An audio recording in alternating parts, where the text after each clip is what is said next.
So, welcome, ma'am, to the eighth episode of Homeopathic Stars of Nagpur. I am very privileged to welcome you on this platform.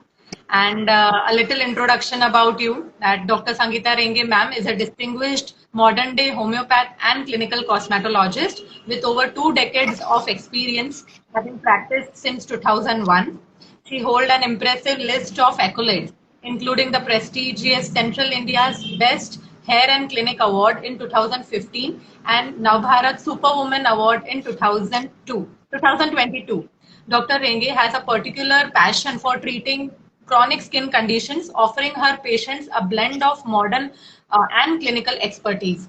With homeopathy, she is deeply committed to educate the public, especially women, about health and wellness, advocating awareness through her strong presence on social media. So I'm excited to have her on this stage to share her insights on women's health, homeopathy, and her journey as a successful healthcare professional, balancing various responsibilities. So welcome, ma'am. You so much. Thank you so much, Dr. Priyanka, and thank you for this opportunity. And you're doing great work. Kudos to you. And I'm really Yes. happy to be here. You have been practicing homeopathy, especially in dermatological cases, over years now. So, can you tell us what inspired you to choose this field and how is the journey so far? Okay, okay. See, Dr. Priyanka, my story is pretty similar to other homeopathic doctors. It is not at all different, actually. But few cases in my early practice during my college days has it has huge impact on my career or my journey as a homeopathic doctor. So let us go to my internship days. So it was during holiday. I was just resting at my home, and suddenly my father got me my first patient. She was a girl around 14 years old. She had multiple eruptions, multiple rashes on her face. It was all blackish eruptions. And he asked me to treat that girl, and I was not at all confident. I was zero at that time. So I was quite nervous, but he insisted. So I examined the girl, and while taking case history, she cried, and then I felt responsible. Then I felt I should help her. Okay, so I asked her to come next morning to collect her medicine, and all day I was studying. उन दिनों में Google या कुछ ऐसा नहीं था. You had those books only.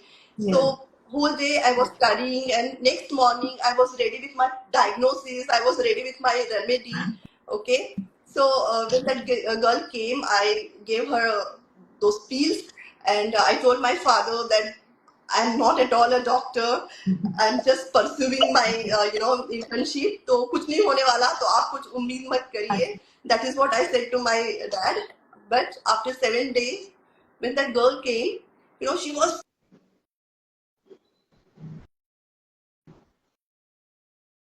because उसका पूरा face, it was all clean. Or my father was very proud, and it was very overwhelming moment for me. And they were asking for professional fees and all that. We said no, and then they gave me 2 sacks of oranges. So that was my first professional fees which I received. And it was very encouraging, and yeah, that is how it began actually. So, ma'am, since beginning you had an interest in dermatology, like skin cases, to treat skin cases. See, जो भी cases आए, I worked on it very meticulously, very passionately.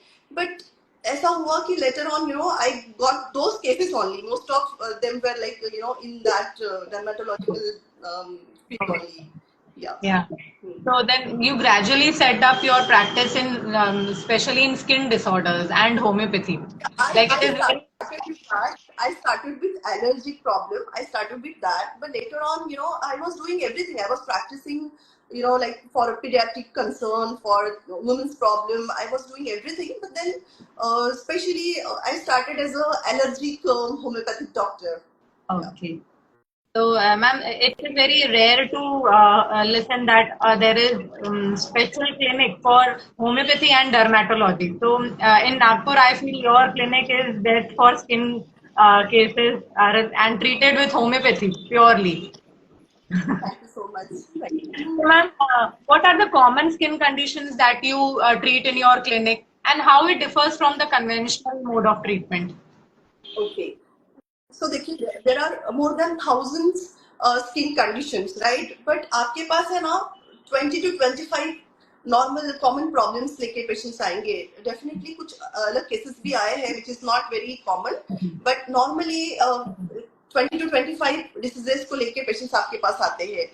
We will start from here. तो scalp psoriasis, seborrheic dermatitis, folliculitis, acne, melasma, molluscum contagiosum, facial warts, then acanthosis, tinea cruris, tinea corporis, psoriasis, eczema, lichen planus, and different types of lichen planus, जैसे कि lichen planus pigmentosus, oral lichen planus, How it differs from the conventional treatment like allopathy and homeopathy? How it differs? Basic difference तो यही है कि we see external malady, external problem as the manifestation of something internal disorder, right? ये basic है. But when we take case history ना, तो मैं causative factors पे बहुत ध्यान देती हूँ. I will ask specially in cases of urticaria, I will ask them कि आपको कब से हुआ है और किस चीज से हुआ है. ओके. सेकेंड, कोई मेंटेनिंग कॉज है क्या, कोई ट्रिगरिंग फैक्टर्स है क्या, वो मैं देखूंगी. थर्ड, जब मैं पेशेंट को ठीक कर रही हूँ, मैंने हमारी मेडिसिन जो है टोटलिटी लेके जो भी कॉन्स्टिट्यूशनल मेडिसिन हमने पेशेंट को दे दी, मैं उनके स्लीप पैटर्न को भी बहुत ही गौर से देखती हूँ. मैं चाहती हूँ कि वो अच्छी नींद ले, because I feel sleep and skin like a twin sister, from the same God. तो अगर आपका स्लीप ठीक से नहीं होगा तो आपकी स्किन प्रॉब्लम बढ़ेगी, और सपोज आपको रात को इचिंग हो रही है तो आप सो नहीं पाओगे, और अगर आपकी नींद ठीक से नहीं हुई तो सेकंड डे आपका इचिंग प्रॉब्लम बढ़ जाएगा. तो आई सी टू इट कि आपने जो मेडिसिन दिया है, आपने बेस्ट कोशिश करी हुई है, लेकिन अगर नींद नहीं होती है ना, तो आपका स्किन प्रॉब्लम ठीक नहीं होता है. तो इट इज वेरी इंपॉर्टेंट कि पेशेंट्स को they should sleep properly. 7 to 8 hours sound sleep उनकी होनी चाहिए. It's very important. Yes ma'am, but बहुत सारे जो स्किन के केसेस हैं, वहाँ जो एलोपैथिक या जो कन्वेंशनल मोड ऑफ ट्रीटमेंट है, वो ऑइंटमेंट्स या जो लिनेमेंट्स जो वो अप्लाई करते हैं, उससे काफी हार्श रिजल्ट, वो सिर्फ सप्रेस होता है, and then patient come to us with exaggerated picture of their disease. So ma'am, then how you deal with that? ये बहुत ही जरूरी है कि हम आइडेंटिफाई करें कि स्टेरॉइड सप्रेशन हुआ है क्या. बिकॉज जैसे कि टीनिया इनकॉग्निटो ये कंडीशन है वहाँ जहाँ टीनिया के केसेस में पेशेंट्स ने ऑइंटमेंट्स लगाया है, क्रीम्स लगाई हुई है, तो आपको बहुत जरूरी है उसको आइडेंटिफाई करना. इसलिए history is very important. And then you have to explain to patients कि ये जो सप्रेशन हुआ है इसके लिए थोड़ा टाइम लगने वाला है, और पेशेंट आपसे भी वही उम्मीद करते हैं क्योंकि उनको ऑइंटमेंट्स एंड क्रीम्स लगाने की आदत होती है. तो इट इज वेरी इंपॉर्टेंट कि आप पेशेंट को बताएं कि बाकी जो उसके जो फूड हैबिट्स है वो इम्प्रूव होनी चाहिए. और आप ऑइंटमेंट्स के बारे में पूछ रहे थे. I am sorry, I lost the content. तो जैसे हाँ, आपको पेशेंट को समझाना पड़ेगा कि जो आपकी एक्सटर्नल स्किन प्रॉब्लम है या आपके इंटरनल डिसऑर्डर की वजह से है या आपके लाइफस्टाइल की वजह से है, तो आपको उनको वो चीज एजुकेट करनी पड़ेगी. और पेशेंट समझते हैं अगर आप उनको एक्सप्लेन करते हो ना. हाँ, डेफिनेटली जब भी कोई स्किन प्रॉब्लम के लिए पेशेंट डॉक्टर के पास जाते हैं, दे एक्सपेक्ट कि डॉक्टर उनको कोई ऑइंटमेंट देगा, कोई सोल्यूशन देगा, ये वो एक्सपेक्ट करते हैं. पर जब आप उनको समझाते हो, एजुकेट करते हो, तो they understand and they cooperate also. Yes, ma'am. So, ma'am, like homeopathy is often perceived as a slow treatment. बहुत एक मिथ है कि होम्योपैथी धीरे काम करती है, स्पेशली स्किन डिसऑर्डर्स में तो सालों साल लग जाते हैं, क्रॉनिक मेडिसिन लेनी पड़ती है. So, could you share that how homeopathy plays a role in addressing these dermatological issues effectively? And ये सच है मिथ की स्लो रिकवरी होती है होम्योपैथी से? ओके. देखिए बहुत इम्पोर्टेंट है. जैसे हम लोग कहते हैं कि डायग्नोसिस का कोई जरूरी नहीं है in homeopathy, but I feel diagnosis is very important, because जब आपको डायग्नोसिस पता होता है तब आपको प्रोग्नोसिस पता होता है, आपको पता होता है कि आपको कौन से केसेस लेने हैं।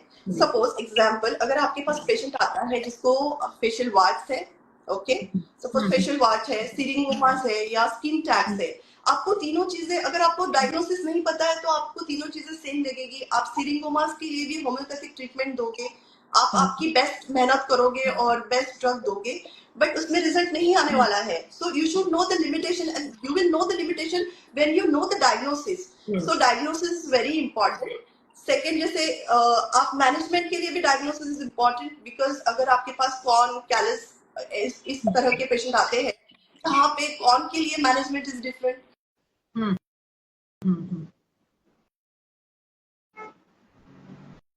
सेकेंड, सपोज एलोपेशिया का पेशेंट है और सिंगल या मल्टीपल एलोपेशिया के पैचेस है, तो वो तो ठीक हो ही सकते हैं, बट अगर वो ओफियासिस पैटर्न एलोपेशिया है तो वो ठीक नहीं होगा। तो आपको ये समझना भी जरूरी है कि क्योंकि आपको पेशेंट को एजुकेट करना है, तो अगर आपको आपका डायग्नोसिस पता है, आपको डिसीज का कोर्स पता है, आपको मालूम है कि डिसीज किस तरह बिहेव करने वाली है, तो आप पेशेंट को एजुकेट कर सकते हो, आप पेशेंट को बता सकते हो कि हाँ इस तरह की प्रॉब्लम हो सकती है और आपको ध्यान देना है।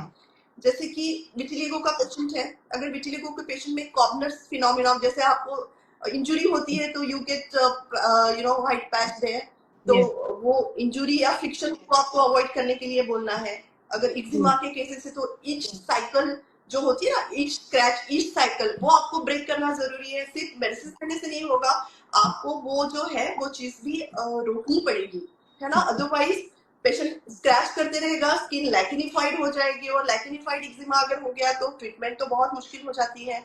तो ये जो फैक्टर्स है ना, दिस आर वेरी इंपॉर्टेंट। तो अगर आप वो समझ गए तो it becomes easy for you, so it comes with the experience, you know. तो लेकिन हाँ, सीखते रहना बहुत जरूरी है।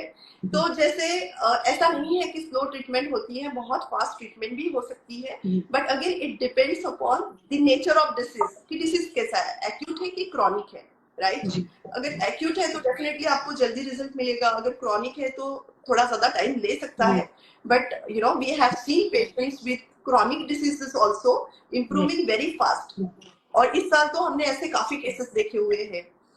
सेकेंड, अगर आप ट्रिगरिंग फैक्टर और मेंटेनिंग कॉजेस को भी ध्यान में रखते हो और उस तरह से ट्रीटमेंट लेते हो तो आपका रिजल्ट फास्टर आता है। तो ऐसा बिल्कुल नहीं है कि होम्योपैथी स्लो वर्क करती है, ये नेचर ऑफ डिसीज पे डिपेंड करता है और आपके एक्सपीरियंस पे भी डिपेंड करता है कि आप किस तरह से सारी चीजों का ध्यान रखते हो।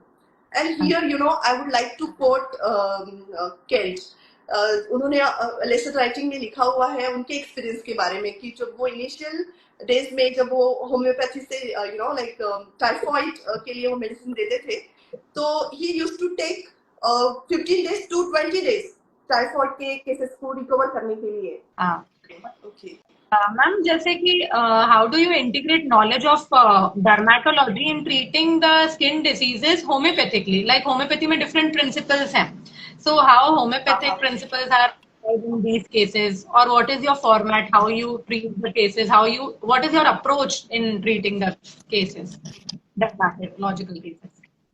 डर्मेटोलॉजिकल केसेस, सी ये चीज है ना, डर्मेटोलॉजिकल केसेस जो है मैं दो सेगमेंट में डिवाइड करती हूँ। वन इज टोटली क्लिनिकल, जहाँ पे आपको सोरासिस, एक्जिमा, लाइकेन प्लैनस इस तरह के पेशेंट आएंगे। Second cosmetic category, where you know जैसे एक्ने के केसेस है या हेयर फॉल के केसेस है। सो ये दो सेगमेंट्स को आपको एड्रेस करना है, तो थोड़ा सा अप्रोच डिफरेंट हो जाता है, because when I am addressing cosmetic issues, so मैं जो एडवांस थेरेपीज है मैं उसको भी कंबाइन करती हूँ, तो रिजल्ट जो होता है ना वो थोड़ा फास्टर आता है। सपोज अगर 7 या 15 डेज के बाद किसी की शादी है और अगर उनको बहुत ज्यादा एक्ने है, तो आप सिर्फ जो होम्योपैथी दोगे या फिर वो एंटीबायोटिक्स भी ले रही है या वो बेस्ट ड्रग्स भी ले रही है, स्टिल यू नो आप उतना कोई इतना कॉन्फिडेंट नहीं रहता है कि वो 7 to 10 डेज में उनके एक्ने चले जाएंगे या मार्क्स भी चले जाएंगे, ऐसा नहीं होता है. But when you are using this advance therapies with your homeopathic medicine, आपको you can challenge, like you can take challenges, and आप बोल सकते हो कि आपका 7 डेज में एक्ने ठीक हो जाएगा या 10 डेज में आपका एक्ने ठीक हो जाएगा. That you can do actually. तो yeah, so that's So really good. what are these different cosmetological techniques that you usually apply in your clinic and for various disorders? Pardon? Can Ma'am, you repeat your question? what is your what are the different techniques, cosmetic techniques that you usually apply in your clinic? Uh, okay, so generally we use RF technique, RF dermabrasion, hydrofacials, and then IPL, even diode laser. Cosmetic जो techniques है ma'am, वो कौन से cases में हमें apply करना चाहिए? जैसे आपने एक जो कैटेगरी बताई कि ऑटो इम्यून डिसऑर्डर्स हैं, जैसे सोरियासिस है, lichen planus, these cosmetic techniques are indicated in those cases और नॉट? नहीं, ऐसा नहीं है. सी जैसे हमने बात की जैसे मेलास्मा के केसेस है. So melasma is very difficult skin condition to treat. Okay, तो मेलास्मा में सिर्फ आप होम्योपैथिक मेडिसिन देके उसको ठीक नहीं कर सकते. आपको पूरा हॉलिस्टिक अप्रोच लेना पड़ेगा. When I am saying holistic, तो उसमें आपको स्किन को नरिश भी करना है, आपको स्किन को प्रोटेक्ट भी करना है, और आपको स्किन को ठीक भी करना है, डिटॉक्सिफाई भी करना है. ठीक है, तो इसमें आप पेशेंट को मेडिसिन तो दोगे, एट द सेम टाइम आप पेशेंट को उनका यू नीड टू असेस कि उनको मेलास्मा क्यों डेवलप हुआ है. वो हार्मोनल प्रॉब्लम की वजह से हो रहा है, या फिर उनका समटाइम एनीमिया की वजह से भी मेलास्मा डेवलप हो सकता है. ओके, तो आपको वो डॉट्स को ना जोड़ना पड़ेगा कि पेशेंट को मेलास्मा है, मतलब एनीमिक है क्या पेशेंट, ये आपको देखना पड़ेगा. सेकेंड, बहुत बार क्या हो जाता है, स्किन ड्राई हो जाती है, उसकी वजह से भी मेलास्मा एग्रावेट हो जाता है.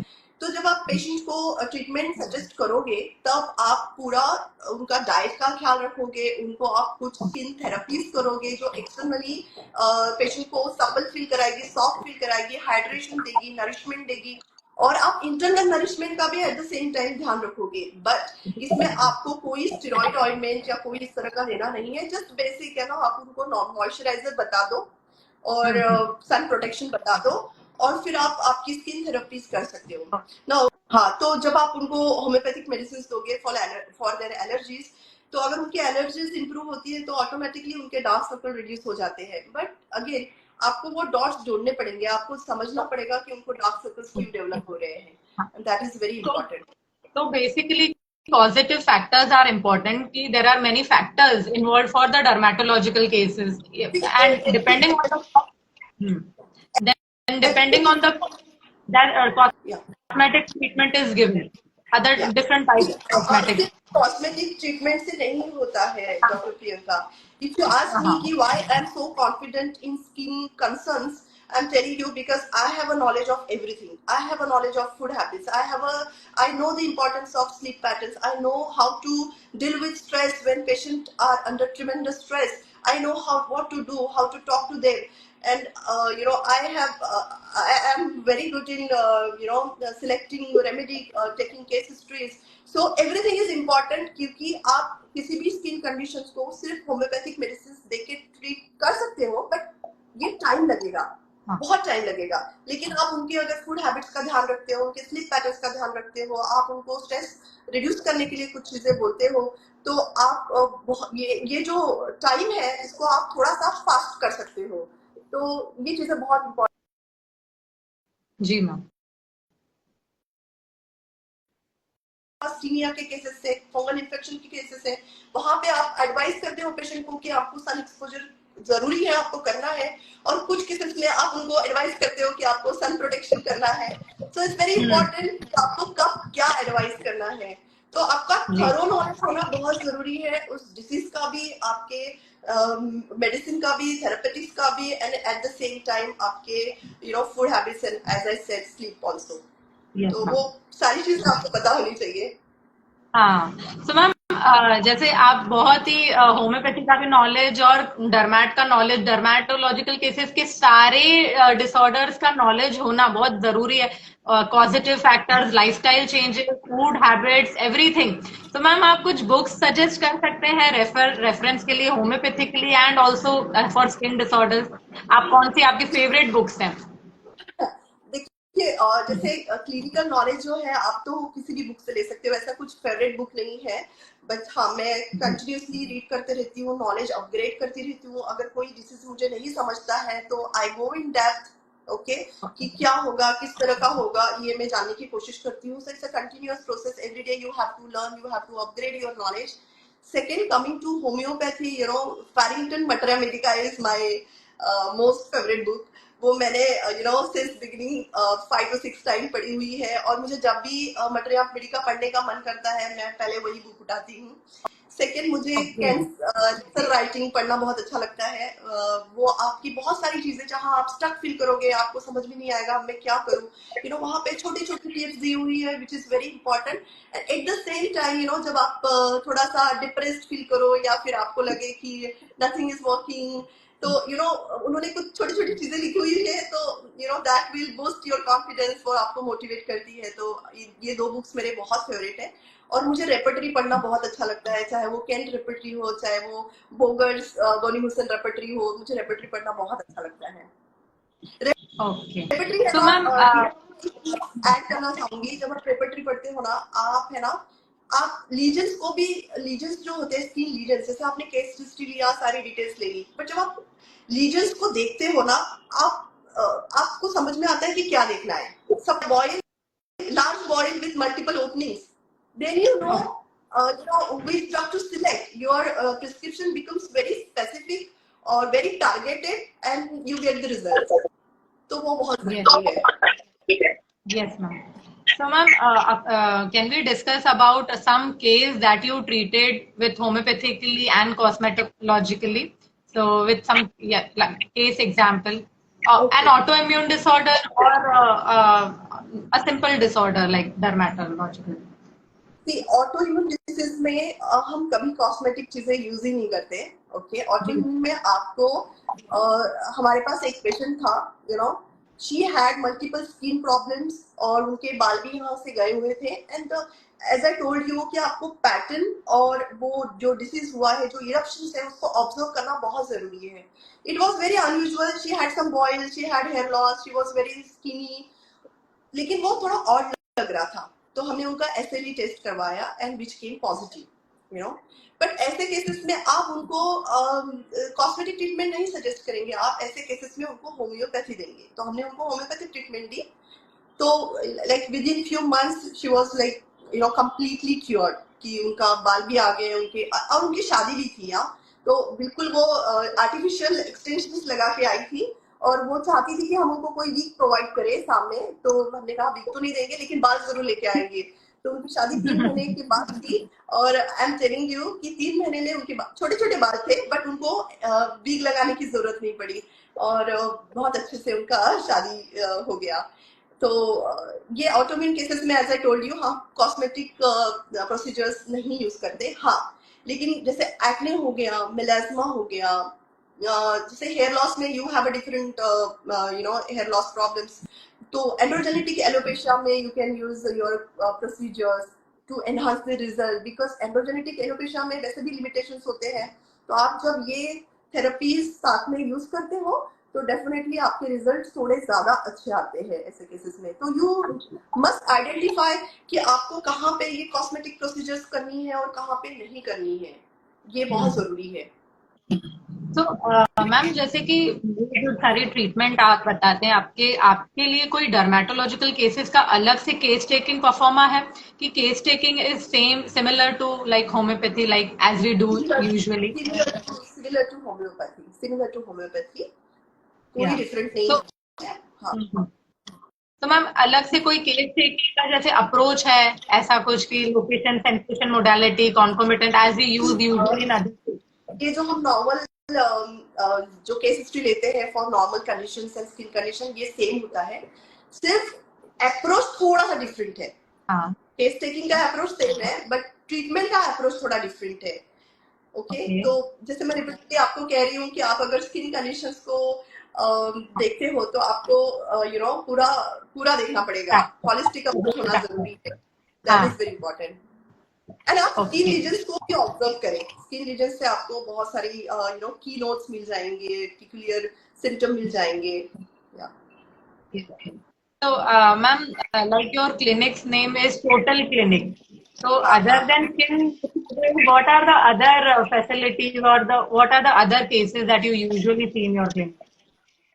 All sort of cases like women's problem जिसमें पीसीओडी हो गया या इनफर्टिलिटी के केसेस हो गए हैं, मेनोरेजिया, मेटोरेजिया, फिर जैसे paediatric problem we have lot of patients from paediatric age group also, तो उनकी स्किन कंसर्न्स के लिए भी आते हैं या फिर बेड वेटिंग के लिए या जो भी बच्चों में प्रॉब्लम्स होते हैं, इवन एंगर इश्यूज के लिए, इमोशनल प्रॉब्लम के लिए भी पेशेंट्स आते हैं। तो जो होम्योपैथी में जो इंडिकेटेड जो डिसीजेस है वो सारी चीजों के लिए हम ट्रीटमेंट करते हैं। So, ma'am, can we discuss a case, like full case, what the patient presented, then how you treated, what was the medicine given, okay and what was the follow-up? Okay so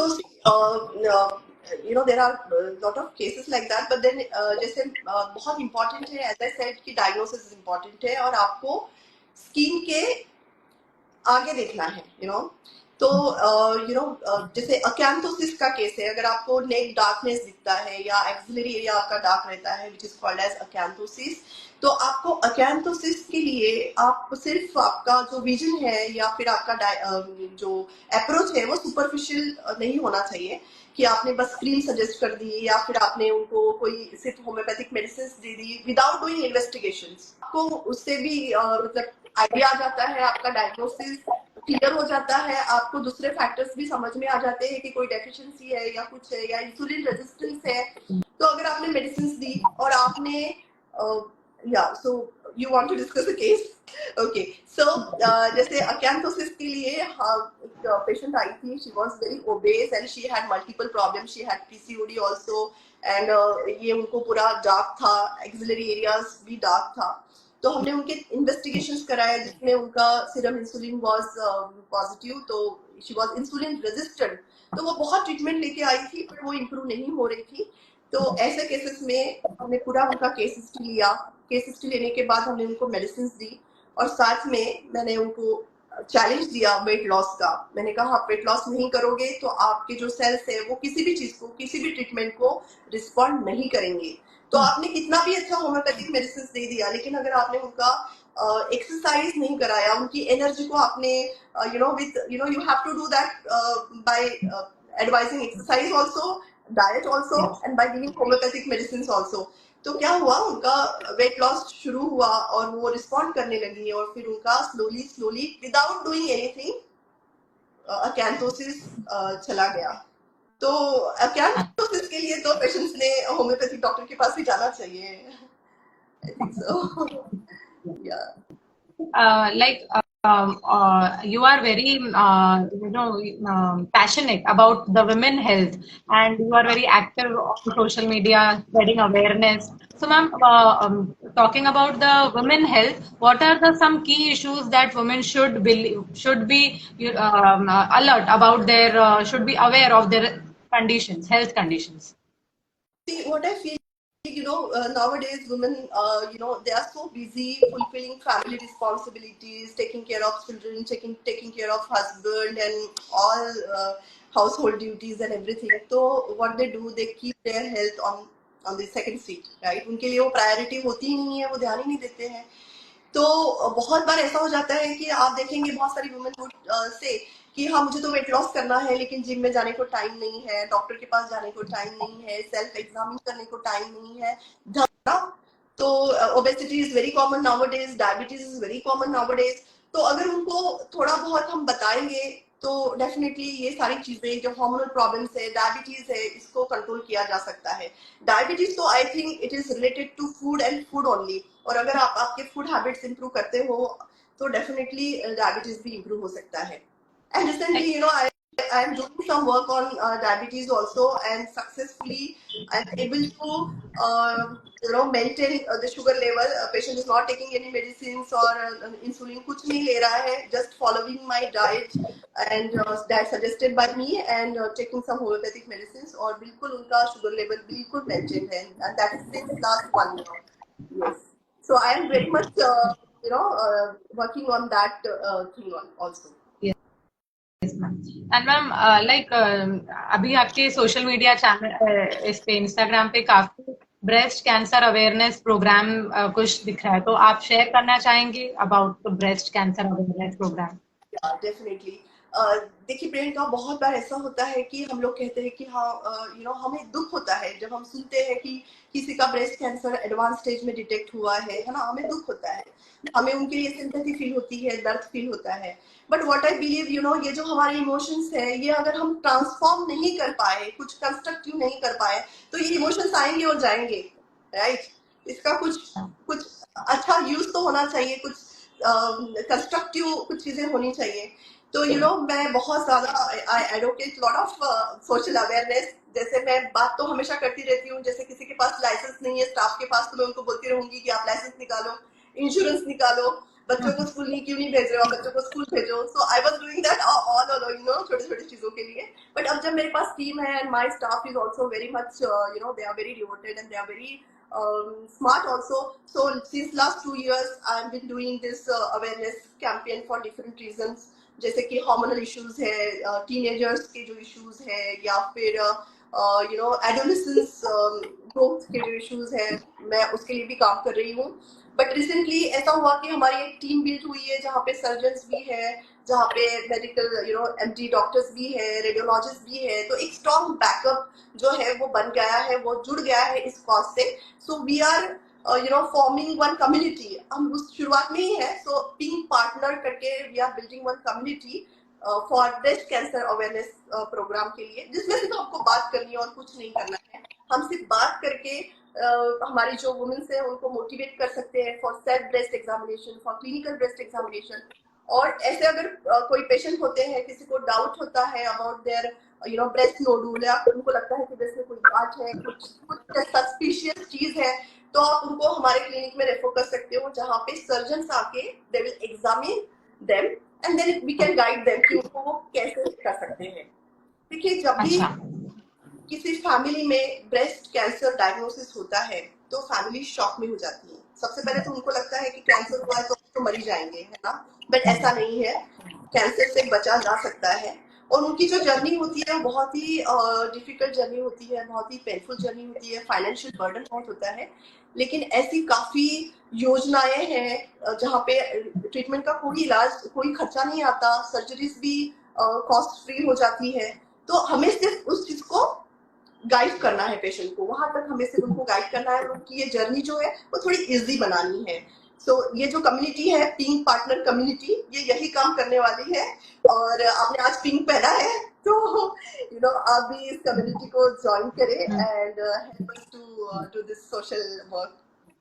yes ma'am, ये जो awareness programme है, जैसे कि जैसे अभी आपने बताया कि किसी फीमेल को अगर लग रहा है कि कोई नोड्यूल है ब्रेस्ट में, वो चाहते हैं ब्रेस्ट एग्जामिनेशन करना, तो आपके क्लिनिक में आए, तो मैम ये जो टीम है आपकी, वो कुछ समय के लिए काम कर रही है या it is there for throughout the year? और लाइक भी इस तरह का कोई उनको एग्जामिनेशन करना है उनके ब्रेस्ट का, या फिर उनको सीखना है कि सेल्फ ब्रेस्ट एग्जामिनेशन कैसे करना है, उनको सिर्फ क्लिनिक में कॉल करना है, उनको अपॉइंटमेंट लेनी है, हम उनको अपॉइंटमेंट देंगे, surgeon will come, he will examine her. And अगर फिर उनको कोई मामोग्राफी या अल्ट्रासाउंड सजेस्ट करना है तो he will guide her with that. तो it becomes very easy for them. Message from this, उनको लॉस्ट फील ना हो, उनको कंफ्यूज फील ना हो, अगर वो क्लिनिक में आते हैं तो देन उनकी फर्दर जर्नी थोड़ी सी स्मूथ हो जाएगी। अच्छा, the message is that from early detection we can prevent the breast cancer and हम एग्जामिनेशन अच्छे से करके हम उसे प्रिवेंट कर सकते हैं, जो भी मॉडलिटीज हैं। जी जी मैम, जैसे कि अभी we are heading towards the last part of the session, so ma'am what is the future of homeopathy in dermatology? To ask, बहुत सारे लोग after BHMS they are very confused what to do, should we do MD or should we pursue some diploma certificate courses or some यानी बहुत सारे options हैं available. तो dermatology का ma'am future क्या है with homeopathy? बहुत ब्राइट फ्यूचर है और जो न्यू जनरेशन है उनका फ्यूचर भी बहुत ब्राइट है. ओके और because you know they are very smart, they know, they are very clear in their mind what they want to do and they know how to walk the ladder. ये सब उनको पता है and they have got good exposure also. You know बहुत experience doctor social media में आके उनको guide कर रहे हैं, तो बहुत अच्छा प्लेटफॉर्म बना हुआ है. But you know, here also again, I would like to quote from Ken Slesser writing. He said, the inexperienced should get assistance and instructions to practice homeopathy, but only when it is desired and it is appreciated. तो हमें you no ready होना चाहिए receive करने के लिए. हमें जो भी मिल रहा है, जिससे भी सीखने को मिल रहा है, हमें you know we should be ready for that, we should be receptive for that, putting all our experiences aside. अगर किसी से सीखने को मिल रहा है तो सीखना चाहिए. और मतलब कोई भी फील्ड वो चूज कर सकते हैं, लेकिन पैशनेटली उसके ऊपर काम करते रहना चाहिए. बहुत सारी चीजें हैं और ये जो जर्नी है होम्योपैथिक डॉक्टर की बहुत बार फ्रस्ट्रेटिंग हो जाती है, लॉस्ट फील करते हैं हम, हमें समझ में नहीं आता है कि कैसे करें, क्योंकि पढ़ाई कभी खत्म ही नहीं होती. तो आपका सपोर्ट सिस्टम स्ट्रांग होना चाहिए आपके पास. जैसे I have a very strong support system. I have a friend who constantly boosting me, pushing me, criticising me. I have a staff जो मुझे यू नो जो they are very hard working and they also there for me, you know. So you should have that support actually. तो ये जो चीज है ना, ये जर्नी जो है ना, बहुत अच्छी हो जाती है और इजी हो जाती है और सक्सेसफुल भी हो जाती है. And ma'am, what is the important message you would like to convey to the public when it comes to skin health, women's health, and homeopathy in general? What is your message? हाँ, मुझे लग रहा है मैं beginning से अभी तक वही बात कर रही हूँ. मुझे ऐसा लगता है कि बहुत सारे जो मॉडर्न डे हेल्थ इश्यूज है वो बेसिकली आपके wrong food habits, disturb lifestyle की वजह से है. तो वहां से शुरुआत करनी है. वो चीजें आपकी आप बिल्कुल इंप्रूव कर सकते हो और कुछ डिसीजेस आप प्रिवेंट कर सकते हो. ठीक है.